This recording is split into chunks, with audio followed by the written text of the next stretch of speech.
नमस्कार, आप देख रहे हैं न्यूज 18 बिहार झारखंड। मैं हूं आपके साथ रुचिकरा। बिहार में नई सरकार के गठन की कवायद तेज है।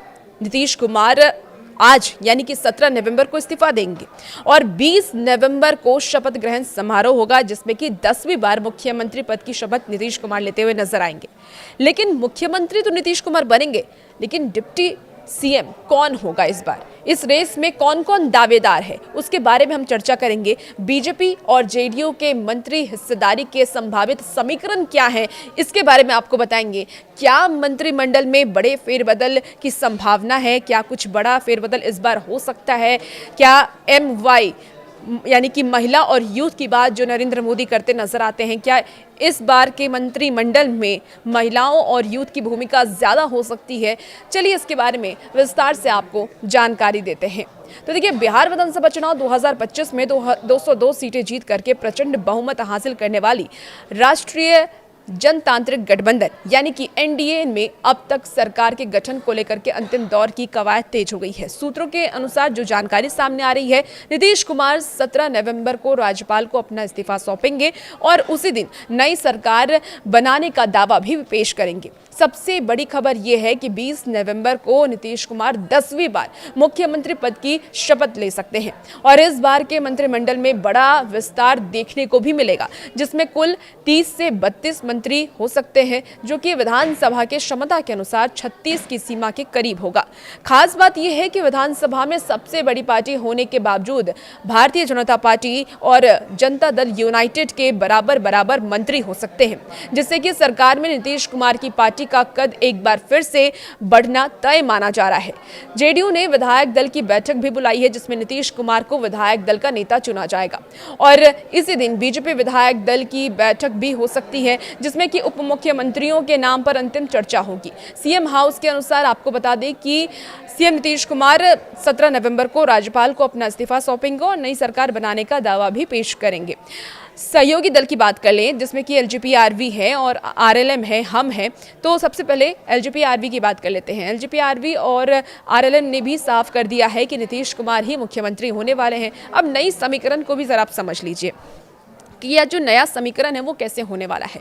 तो 68 सदस्य हारे हैं और 111 सदस्य जीत करके वापस अपनी सरकार में लौटे हैं। ऐसे में डिप्टी सीएम को लेकर के रेस जारी है। चिराग पासवान डिप्टी सीएम पर दावा ठोक रहे हैं। 3 नाम चर्चा में इस वक्त है। 2020 की अगर हम बात करें तो 2020 के नतीजों के बाद बीजेपी ने बिहार में 2 डिप्टी सीएम पद की परंपरा शुरू की थी और एक बार फिर से 2 डिप्टी सीएम बनने की चर्चा अब सामने आ रही है। इसके पहले आपको याद होगा कि सम्राट चौधरी और विजय कुमार सिन्हा डिप्टी सीएम थे और इस बार भी उम्मीद है कि 2 डिप्टी सीएम होंगे, लेकिन इस बार समीकरण बदल सकता है, यानी कि इस बार डिप्टी सीएम बदल सकते हैं। चिराग पासवान भी दावा ठोक रहे हैं कि हमारी पार्टी से डिप्टी सीएम होना चाहिए। अब पार्टी संभावित मंत्री के मुख्य दावेदार की अगर हम बात करें तो बीजेपी 15 से 16 मंत्री इस बार अपनी पार्टी से बना सकती है, जिसमें कि सम्राट चौधरी, मंगल पांडे और रजनीश कुमार। जेडीयू की तरफ से 14 से 15 मंत्री बनाए जा सकते हैं। पिछली सरकार में जो आपको बात कर लें तो जेडीयू में 10 मंत्री थे, जिन्हें वापस से मंत्रालय मिल सकता है, जो उम्मीद अब तक जताई जा रही है सूत्रों के हवाले से जो खबर है।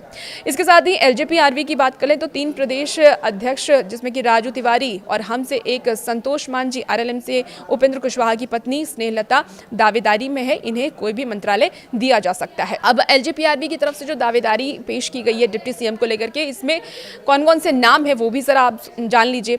देखिए, इस बार डिप्टी सीएम पद पर चिराग पासवान की पार्टी LGP-RV की दबी जुबान में दावेदारी पेश कर रही है, यानी चिराग पासवान का कहना है कि हमें डिप्टी सीएम का एक पद तो चाहिए। अब चिराग पासवान की पार्टी 19 सीटों पर जीत हासिल की है। उन्हें जो 30 सीटें दी गई थी उसमें से 19 सीटें उन्होंने जीत ली है। साथ में NDA में तीसरी सबसे बड़ी भी पार्टी बन गई है। अब डिप्टी सीएम की रेस की अगर हम बात करें तो फिलहाल जो उम्मीदवार हैं वो सम्राट चौधरी हैं बीजेपी की तरफ से, जो अभी पहले भी रह चुके हैं। इसके साथ ही विजय कुमार सिन्हा को बदला जा सकता है, जो अब तक सूत्रों के हवाले से खबर है। रामकृपाल यादव इसमें शामिल हो सकते हैं। मंगल पांडे का नाम की चर्चा भी हो रही है। पिछले सरकार में डिप्टी सीएम रहे विजय सिन्हा को रिप्लेस यहां पर किया जा सकता है। हालांकि वो अभी भी डिप्टी सीएम की रेस में हैं हो सकता है कि फिर से उन्हें रिपीट कर दिया जाए, लेकिन अभी इसकी संभावना कम है। मंत्रिमंडल का संभावित फॉर्मूला तय भी हो चुका है। अब क्या है संभावित फॉर्मूला, वो भी एक बार आप विस्तार से समझ लीजिए।